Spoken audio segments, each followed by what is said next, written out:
Join the movement.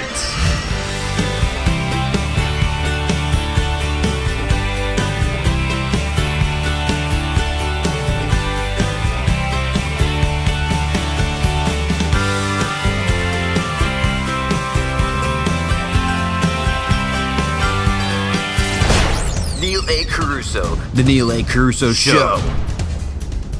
Time to dream big. Informative, insightful, and valiant leadership. Telling it the way it is to make a difference.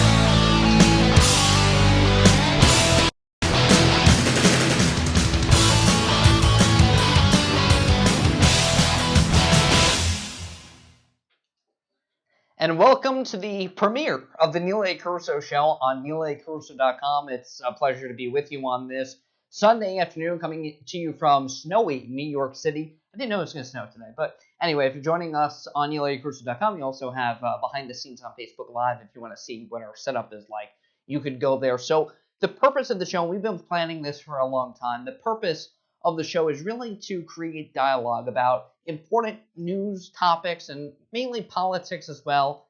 It's an exciting time, especially with the presidency of Donald Trump.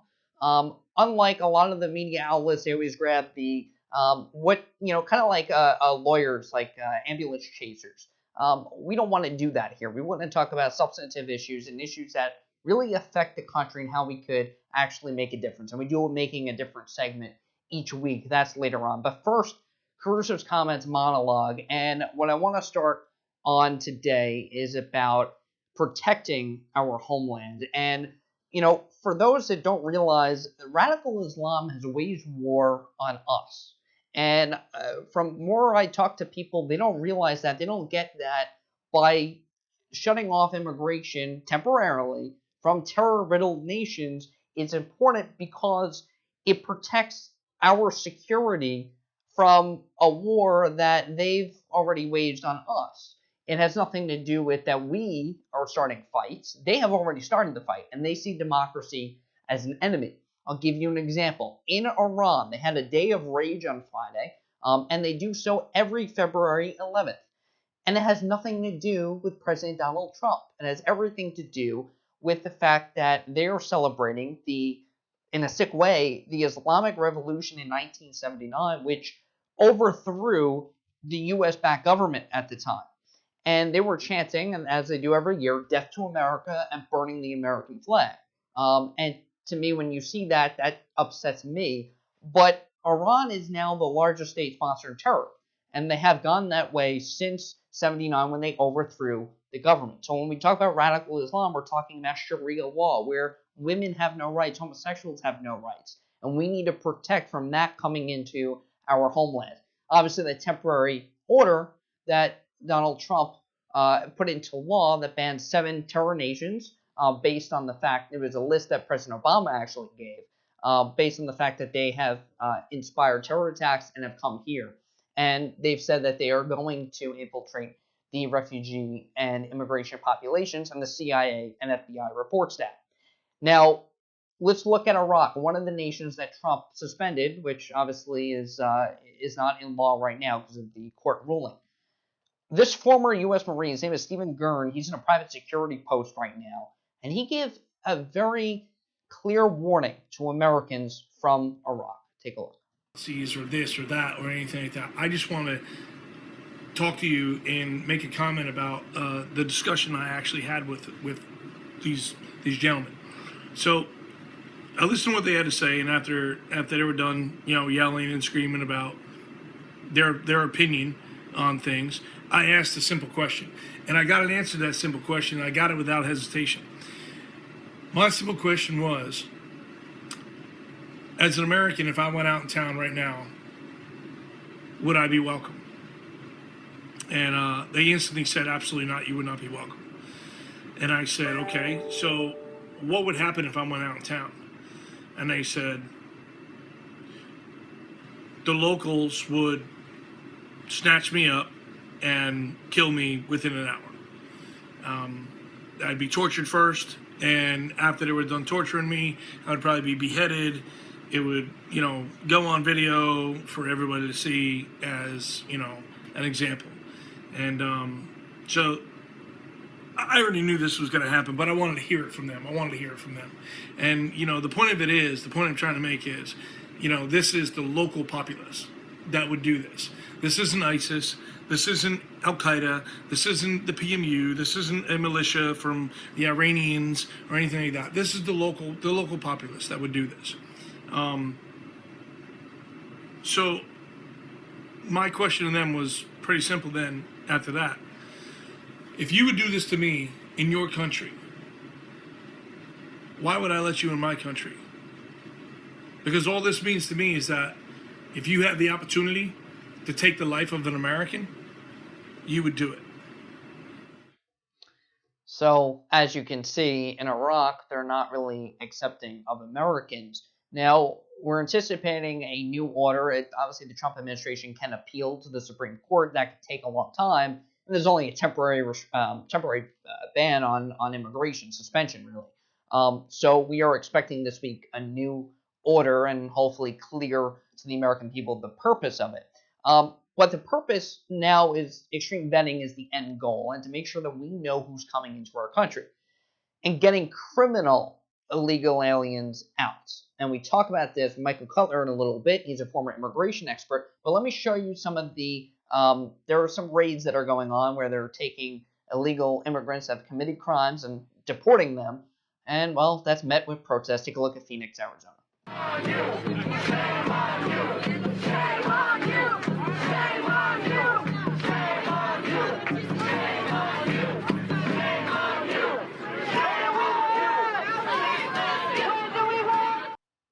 Now, President Trump tweeted early this morning, he went on a little bit of a Twitter spree at 6 a.m., and he said, "The crackdown on illegal criminals is merely the keeping of my campaign promise. Gang members, drug dealers, and others are being removed." And remember, when you have 30 states out of 50 vote for President Trump, a lot of states have voted twice for President Obama.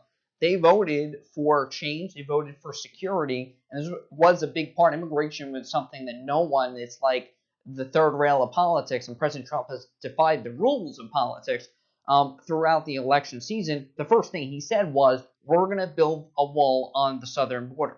We talk about that in a little bit. Just want to give you a real quick. Pew Research says that 1 in 5 illegal immigrants are from New York, LA, and Chicago, all sanctuary cities, 2.5 million immigrants there.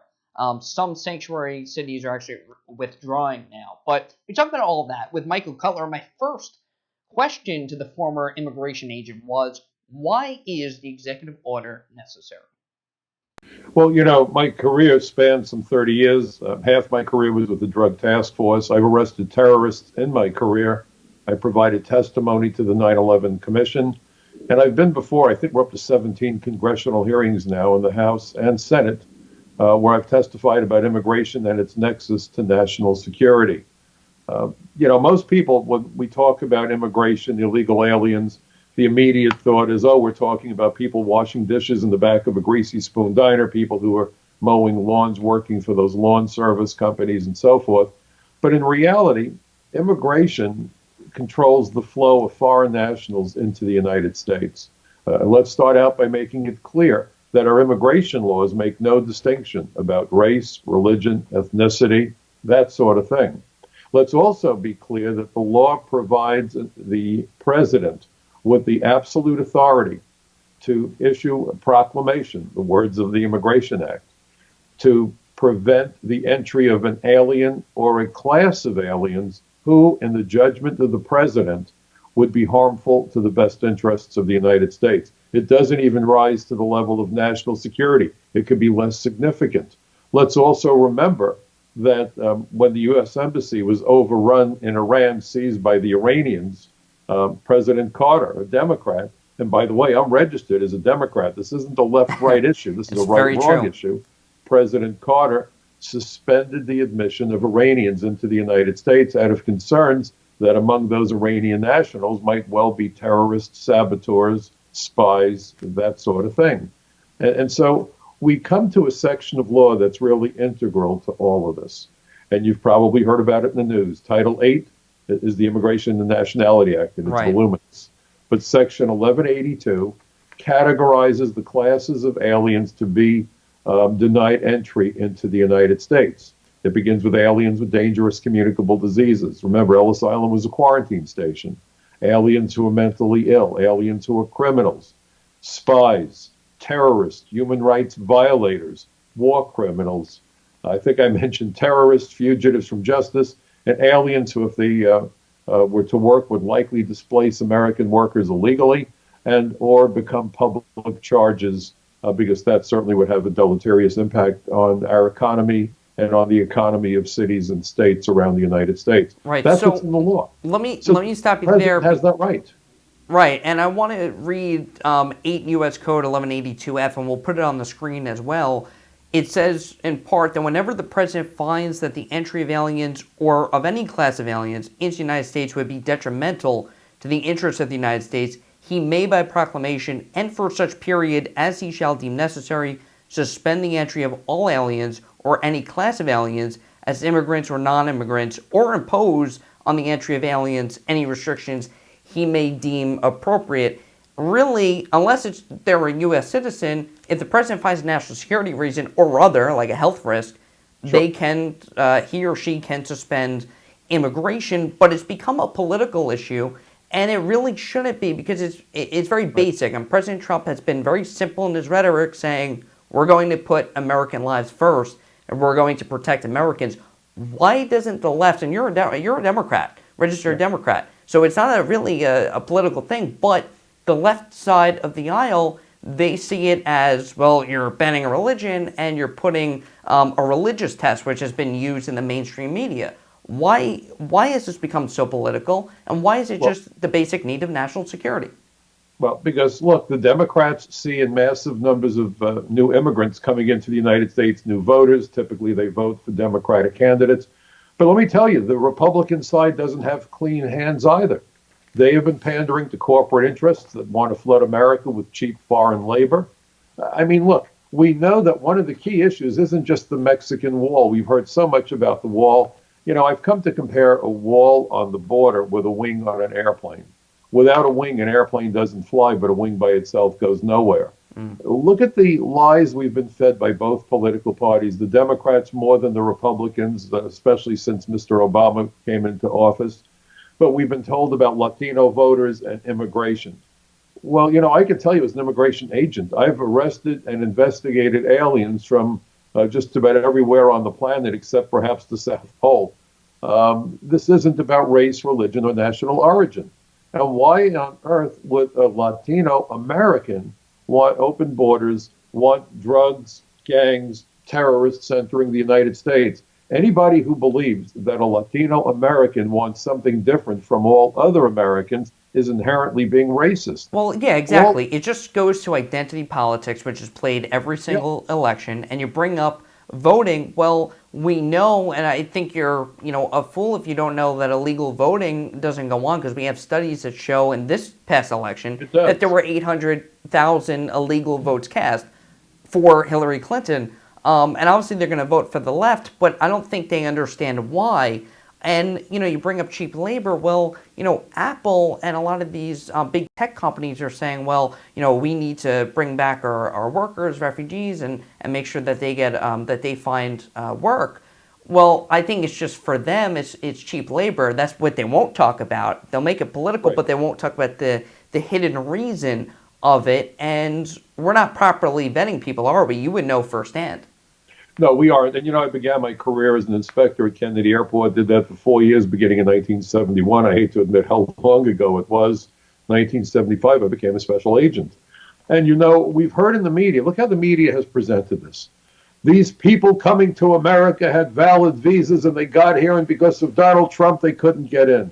Do you know in 2013, well, let's remember, Barack Obama was in the White House. In 2013, according to the Congressional Research Service, they went to the agency known as Customs and Border Protection. They are the ones for whom the Border Patrol, the inspectors at ports of entry work. Their budget, by the way, over $14 billion a year. Then they asked them, how many aliens are denied entry at ports of entry? And I think the answer will astound your audience.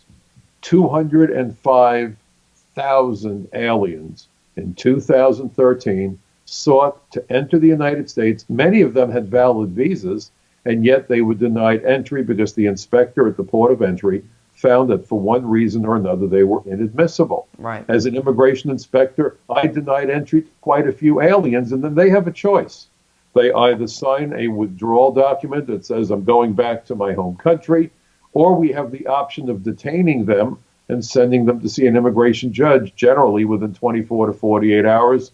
Under certain circumstances, we might let them go on their own recognizance, but we hold their passports. But we certainly have the right to take them into custody to make sure that if they're a flight risk.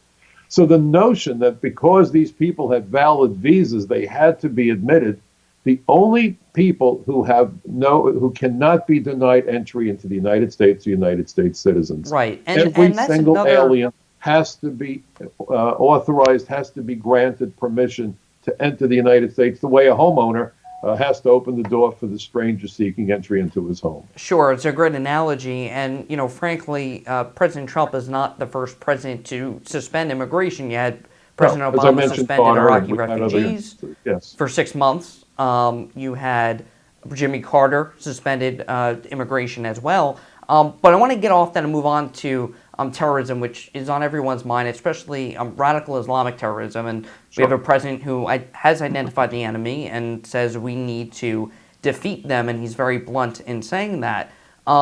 Terrorism is rightfully the number one fear, I would think, among Americans. Let's go back to 9/11, because at that time you actually testified in front of the 9/11 Commission, and you could clarify on exactly the details there, but you basically, the Commission found that there were failures in the immigration system. What exactly was in your testimony that you pointed out that had to do with that failure, and have we made those corrections years later?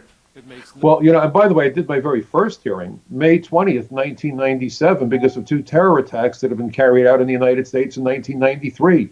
Pakistani national by the name of Carousso shoots up the CIA, kills 2 CIA officers, wounds 3 others. And then a month later, in February 93, we have the bombing at the Trade Center, 6 dead, over 1,000 injured, $500 million in damages inflicted on that complex of buildings. If that's not a warning, I don't know what is. Who came into the United States. And by the way, none of them ran the Mexican border. Do we need to secure the border? Sure we do. But again, we have 50 border states. Any state with an international airport, any state that lies along the northern or southern borders, any state that has access to our 95,000 miles of coastline are all border states. New York State hits the trifecta. We have all 3. We share the border with Canada. But my testimony dealt with the way that we were not enforcing immigration laws from within the interior of the United States. Donald Trump, by the way, and this hasn't been getting much press play, in addition to talking about building a fence or a wall, wants to triple the number of ICE agents. We only have about 5,000 ICE agents right now. And when the Department of Homeland Security was created, it was done terribly. I've been before a bunch of hearings about the creation of DHS. I've come to call the Department of Homeland surrender. I blame George W. Bush for intentionally undermining national security because he's a globalist.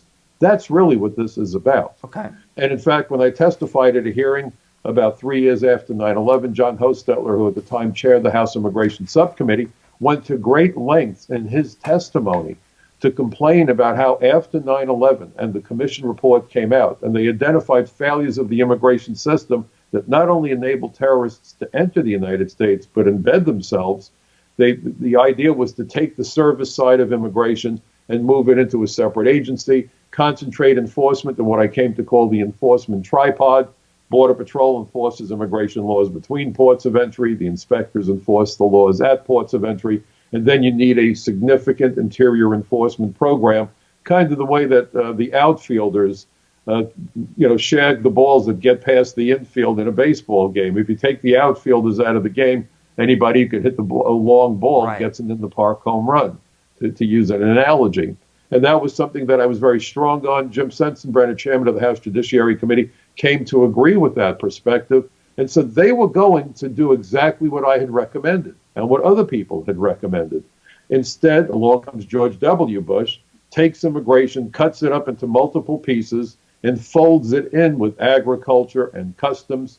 And John Hostetler, chairman of the Immigration Subcommittee in the House, said, this makes it impossible for us to secure the borders and protect the American people. Yeah. So this push for globalism exists on both sides of the aisle.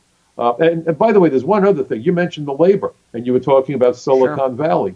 Alan Greenspan testified for Chuck Schumer April 30th, 2009, on the issue of comprehensive reform, and said we need to have many, many more H-1B visa holders admitted into the United States. It's what Bill Gates of Microsoft wants. And he said, you know, we've created a privileged elite out of American high-skilled workers, meaning people with advanced degrees, because they're being shielded from foreign competition by our immigration laws. He said, we need to change that. We need to bring in lots more foreign workers, and by competition, we could drive down the wage premium. I've never heard of a salary described that way before. So that this privileged elite, when did you hear the middle class referred to as privileged elite? Yeah, throughout the entire election. We could remove that wage premium. We could reduce wage inequality between Americans with skills and those with lesser skills. So both sides of the aisle in this push, and you can look at the U.S. Chamber of Commerce and a whole host of other organizations, have been pressuring politicians, both sides of the aisle. And that, by the way, is why on 9/11 we had 26 visa waiver countries. That program should have ended the morning after 9/11. Right. Today we have 38 visa waiver countries, largely because the U.S. Chamber of Commerce created the Discover America program, partnered with the hotel, hospitality, and travel industries, ignoring that ISIS and Al-Qaeda have discovered America. They're doing everything they can to bring in an unlimited supply of foreign tourists, foreign students, and foreign workers at lower wages. And meanwhile, look what this has done. If you look at the attacks of 9/11, every one of those individuals were aliens who one way or another entered the United States. Correct. In the aggregate, those 19 young men, barely out of their teens, used more than 300 false names or variations on false names. Because of their attack, they were able to inflict more casualties on the United States on 9/11 than the entire Japanese fleet inflicted upon us on December 7th, 1941. And we've had a succession of terrorist attacks in the United States carried out by individuals who came here from other countries. In some cases, we gave them political asylum. Think of the Tsarnaev family. One of the two Tsarnaev brothers actually became a naturalized citizen. He was interviewed by the FBI, actually. Obama also naturalized. So the whole immigration system lacks integrity. Trump is the first guy to come along and say, we need to plug the holes in that system. And look at the screaming that we're hearing from both sides of the aisle.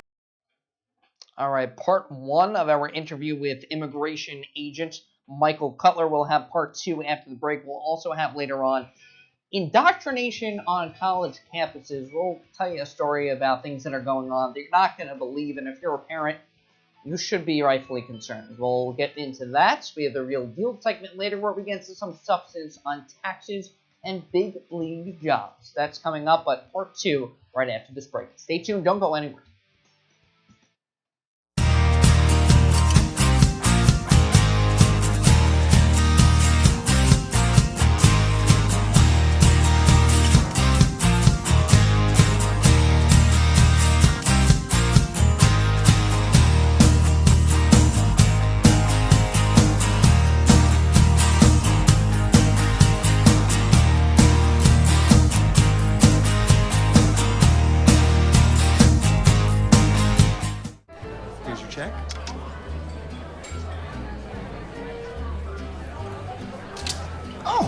You got it. You know, since I got rid of my car, I really enjoy walking. Okay. God, no. Getting pulled over for buzz driving could cost you around $10,000 in fines, legal fees, and increased insurance rates. Oh, you're home early. You live with your mom? That'll set your game back a few years. Buzzed, busted, and broke. Because buzz driving is drunk driving.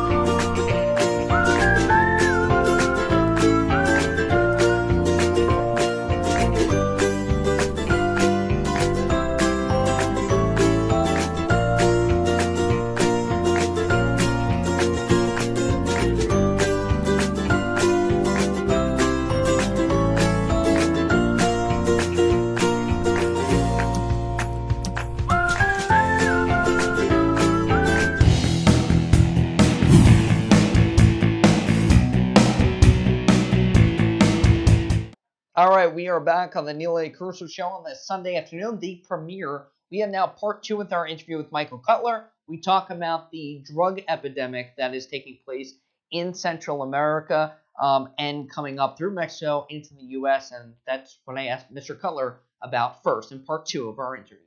While the demonstrations went on January 20th of this year, as Donald Trump was being inaugurated, how many demonstrators were out there holding up signs, build bridges, not walls, copying the Hillary Clinton message? Right. That very same day, the Justice Department announced the extradition of El Chapo Guzman, arguably the most violent, the most prolific drug trafficker in history. He's alleged to have smuggled into the United States approximately 200,000 kilos of cocaine, and a huge supply of heroin, methamphetamine, marijuana. His organization is responsible, allegedly, for thousands of murders in Mexico, including law enforcement, government officials, beheadings. We believe that his organization is responsible for many murders here. And by the way, guess where he's being prosecuted? In the Eastern District of New York. And in fact, according to the Pew Research Center, the area of the United States with the greatest number of illegal aliens is guess where, Neil? Is it in New York? New York. Huh. Now think about that. I would think San Francisco would be up there. And New York has over 1.2 million illegal aliens, according to the Pew Research Center. And I think those numbers are way low, by the way. Yeah, I mean, the statistics are really not that up to date either. Now, talk about people coming in, especially students who are really earning an education here. And I wonder, is this immigration law suspension that was a law that now is being debated in the courts, and it looks like it's either going to go to the Supreme Court or there will be another executive order issued just temporarily until we get extreme vetting policies in place. But I wonder, as people rush in, and I'm seeing stories of students being stuck in Iran and some of these other nations that are terror-riddled nations, they're flowing in during this temporary halt, hopefully temporary. I saw a story about a student, a New York student, who was trapped in Iran and denied U.S. entry. Are we being too tough? Or is there such a thing as being too tough? Should we be sympathetic towards those who obviously have been, are feeling left out and now feel very scared for their lives? Look, I feel bad for anybody who gets caught in a bad situation. But, I lived through 9/11. My neighbors died. Those ashes landed on my home. And I had an argument, by the way, with a counsel over at the Immigration Subcommittee prior to 9/11. They said, what in the world will it take? Another attack at the World Trade Center? We had that argument on the Friday before 9/11. We have to remember that we are at war. And by the way, we have a problem with foreign students in the United States. I don't know if you or your audience remembers, but 6 months to the day after 9/11, we found out to everybody's horror that 2 of the dead terrorists, including the ringleader, Mohammed Atta, it was Atta and Marwan al-Shehi, had been granted authorization to attend flight school in the United States 6 months to the day after the attacks. They were dead. The whole world by then knew they had been terrorists, yet the immigration system screwed up. A couple of years ago, ABC News did a story about how 56,000 foreign students in the United States had gone missing, and 6,000 of those students were of particular national security concern. We've seen where we've educated foreign nationals who've gone on to become terrorists. There was a woman, and her name escapes me, forgive me. Zarnayev, too, is a student. A PhD in biochemistry in the United States and was alleged to be a terrorist. She tried to shoot some of our soldiers over in Iraq. She's now serving a super lengthy prison sentence, and she got her PhD at MIT and Brandeis University in the United States. And by the way, Dianne Feinstein, on February 24th, 1998, 2 days shy of the 5th anniversary of the bombing of the World Trade Center, during a Senate hearing on terrorists operating in the United States, suggested that perhaps, number one, we ought to stop issuing visas to aliens who come from countries that sponsor terrorism. Sounds like what Mr. Trump is doing right now. She questioned the wisdom of the visa waiver program. Well, I've been strong on this thing. It should have been terminated. She also suggested that maybe we ought not be teaching people from certain countries how to be biochemists and nuclear physicists because they can use that training to create weapons of mass destruction. And let's look at what we're doing right now. Today, according to DHS, we have 514,000 foreign students in the United States studying the STEM curriculum: science, technology, engineering, math, computer science, and so forth. We have tens of thousands of Americans who've been doing those jobs, who've been laid off by Silicon Valley, by Disney, by California power companies, to be replaced by foreign workers from India. And by the way, India and China send us the lion's share of those foreign STEM students. China is now building up its military resources in the South China Sea, challenging America. And you have to wonder how many of the engineers building up the Chinese military receive their education in the United States. See, these actions are against the best interests of the American people. And I wrote an article for Front Page Magazine and for capsweb.org, Californians for Population Stabilization. And it's about how Trump is being opposed by the globalists. That's really what the issue is. And think of how many newscasters and how many politicians have said, Trump really isn't a Republican, he's a populist, as though it's a curse word. Well, wasn't Thomas Jefferson a populist? What does we the people mean? Also, what's wrong with nationalism? It's about the governor representing the people. Right. He's the American president, not the president of the world. So what's wrong with nationalism versus globalism? We should be putting our interests first, correct? Absolutely. And that's what happened with Brexit, isn't it? And France now may go that way. I heard that. Now, because we're running out of time, I want to get to a few things quick. Sure. One is sanctuary cities and sanctuary campuses. You know, it's basically a state of lawlessness. I've talked about it a lot. And campuses and these cities are 300 jurisdictions that basically allow any person that is here illegally, they grant them sanctuary, and they could commit a crime. Look at Kate Steinle in San Francisco, and there's a bill in Congress that Ted Cruz just re-upped in this new session that's called Kate's Law, and basically says that if any person, because the person who killed Kate Steinle was deported 5 times, came in the 6th time, killed Kate Steinle, he was granted sanctuary in San Francisco. And he was not detained and was deported, still came in over the border. Well, he was detained, he was prosecuted for re-entry, but ICE lodged a detainer and they refused to honor the detainer. You know, I worked with Senator D'Amato back in the early 80s to create what was known as the aggravated felon reentry law. You can check it out at Title 8 United States Code Section 1326B that makes unlawful reentry for criminal aliens a 20-year felony maximum punishment. In fact, there was a police officer killed by an alien I had physically deported. He came back, NYPD, back in the 80s, couldn't notify us about this guy because of the policies of Ed Koch. They thought Koch was a great mayor, except for this one issue. And the 3rd time he's arrested by the police, he's encountered by Officer Machadi. He's 24 years old. His wife is pregnant. He goes for Machadi's gun. Officer Machadi died on a street corner in Brooklyn. I testified at that terrible murder trial. And by accident, inadvertently, I met his daughter 20 years later, the daughter he never met because he was killed before she was born. This is serious stuff. And sanctuary cities should really be called magnet cities because they attract criminals, terrorists, drug dealers. The immigration laws are our first and last line of defense. I think it's clear to see that when you look at the categories of exclusion. It's about protecting American lives and the jobs of American workers. Right, and sanctuary cities basically say we don't enforce our laws. They're endangering their own citizens. They're also endangering national security. And by the way, I've got to make the point, Janet Napolitano, the former head of DHS under Mr. Obama, is now the president of the University of California. She's declared her campus a sanctuary. She's now shielding illegal aliens on her campus from the agents who used to work for her. If you wonder why we're in a mess, just think of that simple fact. Yeah, that's appalling. And for someone that is supposed to uphold the law and enforce the law, to do that, and President Trump has said, hey, we'll just take away money. In fact, how about the feds actually fork over $27 billion of our taxpayer dollars to fund sanctuary cities? So defund them. I mean, I'm a New Yorker, just defund it. By the way, how often does Chuck Schumer, who, by the way, wants to make trespassing on landmarks and critical infrastructure a 5-year federal felony, but says when you trespass on America, you should be made a citizen. Schumer keeps going to Washington with Mayor de Blasio, who's had these municipal IDs issued to roughly 1 million.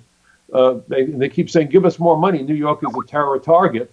And I'm a New Yorker, but I don't think they should give New York City a plug nickel till they stop the sanctuary policies, because they run contrary to the findings and recommendations of the 9/11 Commission. Right. And by the way, these universities that are sanctuaries should lose their authority to issue the paperwork to foreign students so that they can get their visas to attend those schools.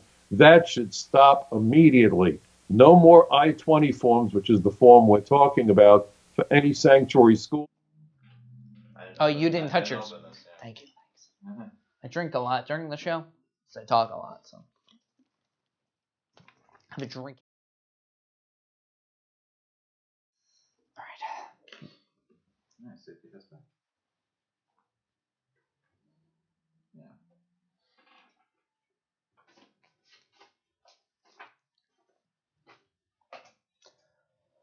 All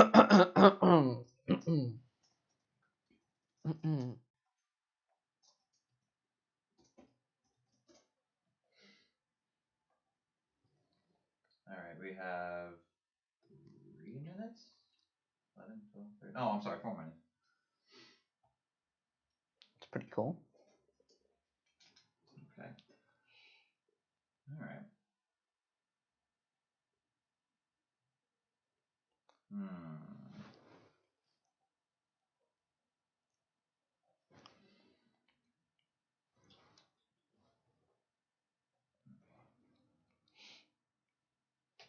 see what happens.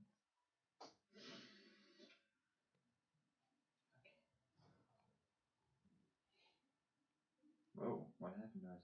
Oh, I guess we're on. I guess we're on. All right. Well, that was Michael Cutler. Thanks for watching the Neil A. Carousso Show. We have our quote of the day segment now, which comes from Abraham Lincoln, because today is Honest Abe's birthday, actually. And he said this on June 16th, 1858, a house divided against itself cannot stand. Well, you know, that is true. And, well, we'll see what's going on college campuses next. Educating our kids segment where it's a little bit divided. We'll have that report about indoctrination in college campuses next. You're watching the Neil A. Carousso Show on neilacarousso.com.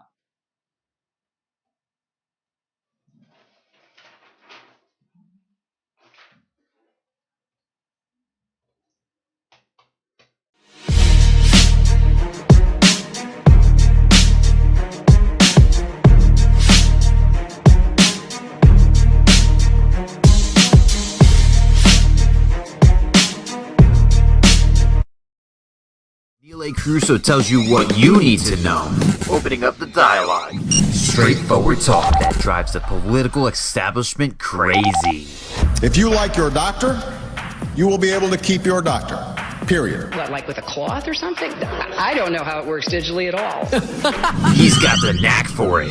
The knack for America. Subscribe to the Neil A. Carousso Show podcast on iTunes and log on to neilacarousso.com. We're going to win so much, you may even get tired of winning. And you'll say, please, please, it's too much winning. Hey, Gabby, how you doing?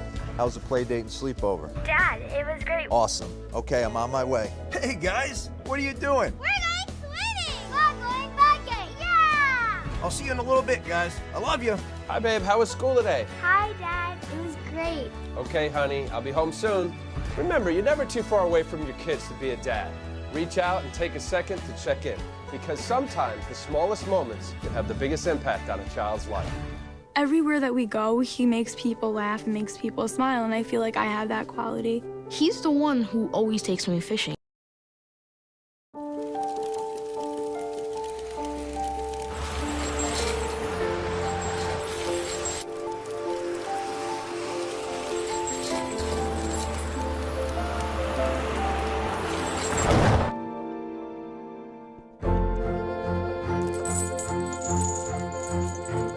Did you know dragging chains can spark a wildfire?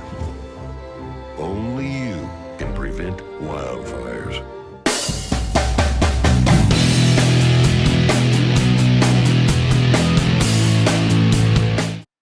All right, we're back on the Neil A. Carousso Show. The full interview with Michael Cutler will be up on neilacarousso.com later after the show, so you can check that out if you want to learn more about what the former INS agent has to say about our immigration position, illegal immigration, and how we can put a stop to that and make sure that we're doing things legally in our country and really reduce the crime that is going on. We are in an age of terror and have to prevent that. So again, that full interview with Michael Culler will be up on likeable.com. But now, in our Making a Difference segment, we did a little report on educating our kids. Is it education or indoctrination? Thanks to Will Tarashek, he put this piece together. Take a look. One definition of education is an enlightening experience. Education is supposed to prepare students for an occupation and the real world outside. Its foundation is an exchange of ideas and wholesome debates among people of all backgrounds and all political ideologies. But that goal is not being met. Riots purported by anarchists take over college campuses with students and professors partaking, stifling free speech by people of opposing more middle to conservative views. When they start infringing upon my rights to speak and the rights of others to speak, when they start infringing upon inquiry and expression, this is very, very chilling and very problematic, to use one of their favorite words. Someone who I've worked with in the past professionally, no longer do, in years previous, did nothing but praise my abilities at my job. And now, upon hearing that I voted for Trump, all of a sudden I'm a bad person, I'm a racist, and I'm all of a sudden no longer capable of fulfilling my duties in my professional career. We really should be showing both points of view and trying to go at it with a balanced approach as much as possible. It's not just my school, it's across the country. You get these high school kids, the Pledge of Allegiance comes on in the morning, they sit in their seats. They don't even stand. And to me, that's a level of disrespect to the flag and the country. But going back to what we were talking about, being politically correct, you kind of can't really talk about it. You can't make them stand. You just got to leave it alone. There is unity and community, and Many teachers and students describe themselves as distraught over the election result, sponsoring teach-ins to protest oppression and challenge Trumpism. Throughout the election season that concluded 3 months ago now, some educators, like some celebrities and politicians, felt it was their duty to go on the offensive about now President Donald Trump. These are great opportunities to open up real conversations. Education should enforce dialogue and conversation, but as we've seen across the country, indoctrination and political persecution is more than norm for those conservative students who face these challenges head-on every day. If you don't, back up what a professor might be saying, you don't know if there could be retaliation to that. Sorry that we wanted to hear another point of view. We weren't going to tell you conservative piece you give me your phone. No. We're leaving. Film us. Some on the left baselessly accused the president and his supporters of racism and sexism, homophobia and Islamophobia, while espousing and exposing vulgar, incendiary language to children and excluding women and homosexuals who have conservative ideologies. I am not, a scary far-right, a neo-Nazi as some of the posters claim. They put those things on posters to try to legitimize their own violence against me and against my supporters. Instead, I'm just a sort of libertarian, gay, Trump-supporting provocateur who likes to, present interesting arguments. One of the protesters, a student apparently, came up and started yelling at me, calling me a Nazi over and over, which is really offensive to me since, my father actually fought in World War II against the Nazis, broke 2 legs behind enemy lines as a paratrooper. So let me fill you in, educating our kids segment, being that indoctrination seems to be rampant on college campuses. So this NYU professor, Michael Rechtenwald, he was forced to go on paid leave in October after an incident where he was arguing against political correctness, safe spaces, trigger warnings, these microaggressions that include things like "I like your shoes" because apparently that is taking away from someone's intellect, I guess. Seriously, this is what goes on college campuses. And now, NYU, we reached out to them. They said that they haven't suspended Rechtenwald, or they didn't last semester, as a result of his comments on Twitter. But there was an open letter published in the NYU school paper. And this is an open letter. Washington Square News is the NYU paper. And I'm just going to read you what they wrote. They said, "We fully support Professor Rechtenwald's right to speak his mind and welcome civil discourse on the issues that concern him.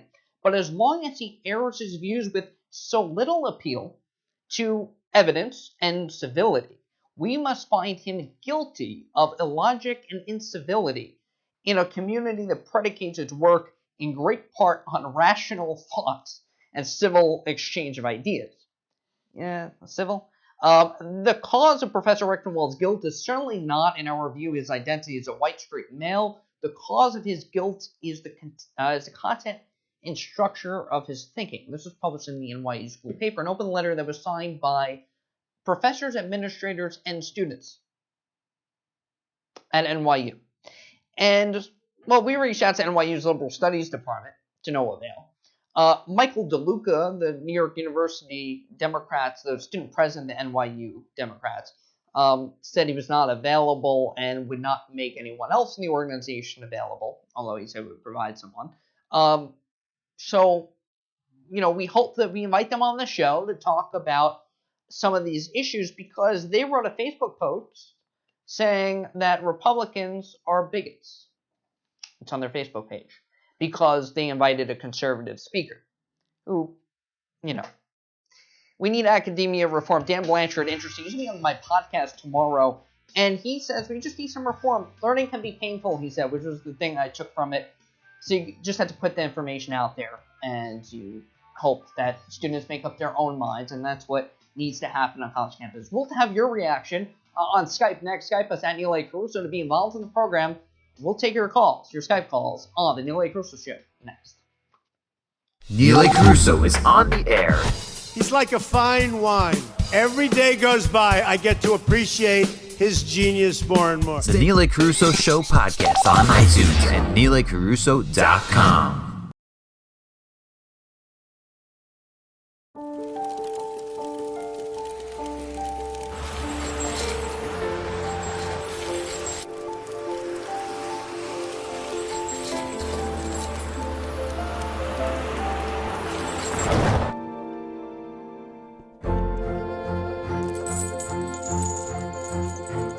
Did you know dragging chains can spark a wildfire? Only you can prevent wildfires. It's time to open the dialogue. Grab a cup of coffee and chat with Neil A. Carousso via Skype.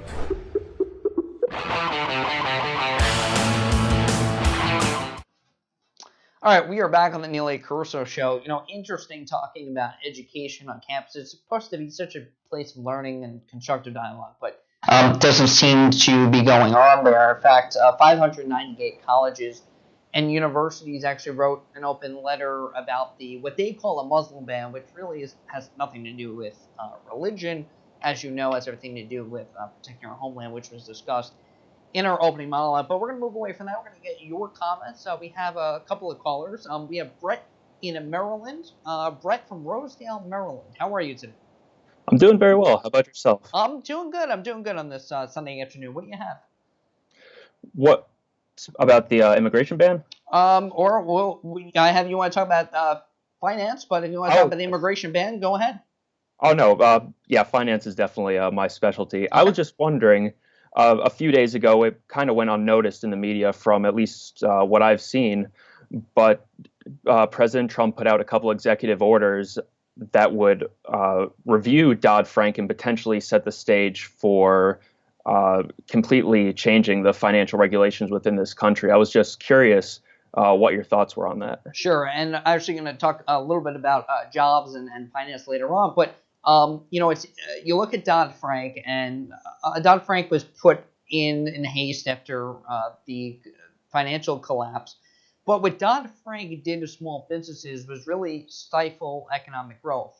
I've seen it, small business owners that I'm related to and have, people that I'm close to that own small businesses that have been really stifled by regulations that take days and weeks and months to do. It adds up and it costs money, and it actually has prevented small businesses from hiring people because they can't take the time to train and do all that because they have all this paperwork. And I think it actually hurts other employees. I mean, I know it does from future hiring. And not only that, but it hurts clients because now you have to set days aside to do paperwork and regulations. And frankly, these financial auditors are not the brightest people either. I've seen them. They come to an office to do the regulations, and for a small business, it's just a waste. It really is a waste of time in a lot of cases. What are your thoughts? Oh, I mean, I agree with that assessment wholeheartedly, and I think one of the biggest problems is how Dodd-Frank codified too big to fail, although they call it systematically important now. But all these large banks like, Jamie Dimon from JP Morgan saying that, they've already invested in all these compliance officers, so they'd prefer to keep the law. Or I believe it was the CEO of Goldman Sachs saying that they like Dodd-Frank because it gives them a bigger market share and raises the barriers to entry. So I think anything to scale back that law will have a positive effect for community banks and small businesses. Yeah, I think it doesn't hurt large businesses at all. And Brett, thanks for calling in, and we hope you continue to watch the show. I mean, it really does not hurt large businesses. They're not hurt by it. So, the small businesses are hurt the most. But Brett, again, thank you for calling in, and we hope you become a part of the show and call us again, all right? Yeah, thanks so much. Thank you for having me on. Yeah, anytime. And we'll talk about that in the Real Deal segment, talking about financial regulations. We'll talk about, this thing called the fiduciary rule a little bit as well, where we kind of just, in this segment, the Real Deal at the end, we kind of go on a rant about whatever one topic may be. And, what Brett talked about was that the media does not cover a lot of these things. I mentioned that in the monologue. What upsets me about the coverage is that they're supposed to get these high-profile, stories, these substantive stories, I should say. And instead, a lot of times they are getting these, Kellyanne Conway and Ivanka's clothing line. Honestly, I think that's a non-story because she said buy Ivanka's clothing. She didn't say if you use my name, you'll get a discount, right? That would be a promotion.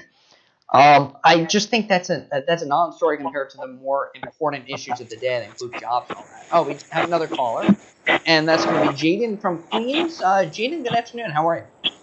Hi, how are you? How's everything going? What do you got for us today? I want to talk about the immigration ban. Immigration ban, sure, go ahead. You're a high school student, right, from what I gather. Yeah, so from your high school, St. Francis Prep. St. Francis Prep, my alma mater. Okay, very nice. So what are your thoughts on the immigration ban? Personally, I think in my thoughts is that just because there is terrorism in the Muslim religion, it's not all Muslims are terrorists. Right. So I don't understand why just because some people have done things in the past, it affects all of them. And I shouldn't think that shouldn't be that way. Right, and I think I understand there is a stigma, but I do want to, so let me clarify what the executive order, because I don't think the communication of the order was proper. Mm-hmm. But it has nothing really to do with religion. None of these are Muslim majority countries, and they're, from talking, I don't know what your religion is, but I've talked to Muslims who say, yeah, there is a radical, in the Middle East, there's a radical aspect to it, and yes. They become radicalized and they take war on Americans, they behead Christians. So it is part of a radical, Sharia law, but that's really not all Americans here, Muslim Americans here, and it doesn't affect Muslim Americans. But when you look at, and I don't know if you can see this, I have a list, I'm trying to show you. I have a list of all the countries of the Muslim population, right? And like so the countries that are suspended from immigration, you have Iraq, Iran, Libya, Sudan, Syria, which is suspended indefinitely because it's really bad there with terrorism. Yemen and Somalia. And the number one Muslim populated nation is Indonesia, followed by Pakistan, India, Bangladesh, Nigeria, before you even get to Iran, the largest state sponsor of terrorism. So if it was a ban on Muslims, they would ban the number one populated country, right? Yeah, but I feel like it was done too hastily and done too fast. Like, people were not prepared for it, and like separated families and like brothers and sisters, fathers and sons. It wasn't done correctly. Yeah, and Jaden, I appreciate we're running out of time. I would love to talk about this more with you, and hope you call in again to talk about issues like this. I mean, there are, and enjoy St. Francis, by the way. There are so many problems with this rollout. I understand that, but the goal is keeping Americans safe and putting America first. It has nothing to do with religion. Unfortunately, it has separated families a little bit. But Jaden, thanks for the call. We have to take a break. When we come back, we get to the Real Deal segment where we get into business, jobs, the economy, all that good stuff. The Neil A. Carousso Show. Don't go anywhere.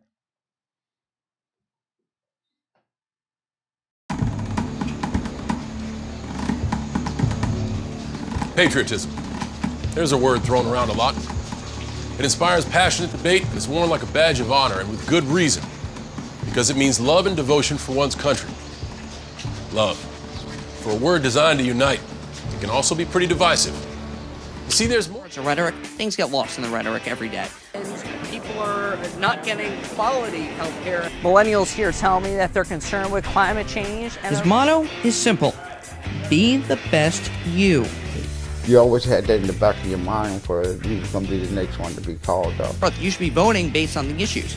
The issues that I care about, that Trump cares about, that America cares about, are not necessarily the most glamorous. An all-American soccer star prepares for her pro career. Neil's the real deal. Time for the Real Deal with Neil. All right, last couple of minutes of the show, the Real Deal segment. So what I see all the time from the media, they're taunting Trump, they're sticking it to Trump, taking aim at Trump. Those are the headlines, right?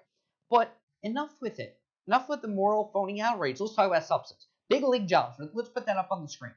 There are a list of 16 jobs that I have compiled, and that adds up to a lot of jobs for Americans. Over 1.7 million American jobs created since President Trump was elected on November 8th.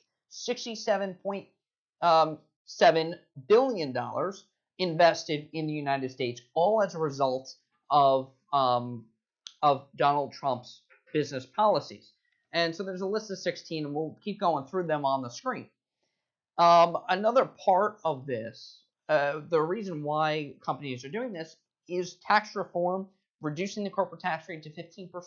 That would bring in jobs to the country by saying, hey, we have a cost benefit now, and let's use that to hire more American workers and do more with the business. Tax reform announcement to come in about 2 to 3 weeks, according to the Trump administration. The corporate tax rate, by the way, right now is 35%. It's the highest among the developed nations. Reducing tax brackets as well. Kellyanne Conway said they're looking at the 86 Reagan tax cuts. But politicians in Congress, they're just not working. They delay. That goes to Republicans and Democrats. And Trump administration has to understand now how government works. High bureaucracy, a large government handed over to them from the Obama administration. And it just does not work like you're running a company anymore. So I guess that's all the time we have. But there's a lot of business that we need to get to, and we'll keep going for you. Check out my Facebook page and keep in touch with us. We'll have a newsletter coming out soon. NeilACarousso.com for all the news that you need to know. And the Neil A. Carousso Show podcast are recorded Mondays through Fridays, and it's up on iTunes, so subscribe there. Thanks so much to my entire Carousso Enterprises team, Christian Lanagoski, Nick Hintz, and Will Tarashuk for helping out with all the production. The premiere episode. We'll be back next Sunday at 12 noon from New York. Till then, everybody, take care, and God bless America.